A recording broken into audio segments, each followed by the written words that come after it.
Well, because you don't want to somehow affect his pride, right? See, when we get older, we think we know what we're doing, and we're unwilling to listen. We don't have the humble heart of a child. Well, in marriage, sometimes we have to recognize we need to be like children again and just learn the ABCs of how we love one another. So there's always room for us, especially those of us who are married, to go over the same material again. But there's other reasons. The church makeup is quite different. A lot of you weren't even here 5 years ago.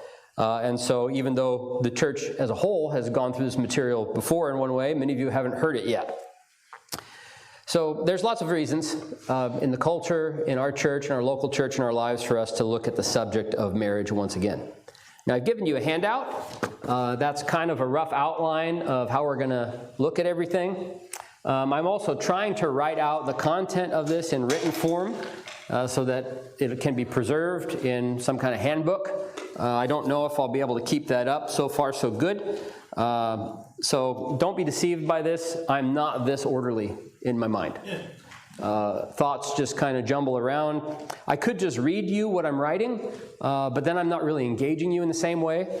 So what we sacrifice in terms of the smoothness of the presentation and the preparation and how I'm going to say it, we sacrifice that so that we can have a little bit more engagement, and I personally think that that's a better way to approach it. So we're going to begin in this first section to look at what we call the nature and the purpose of marriage. Now, this first section, of course, is what many would think of as more theoretical.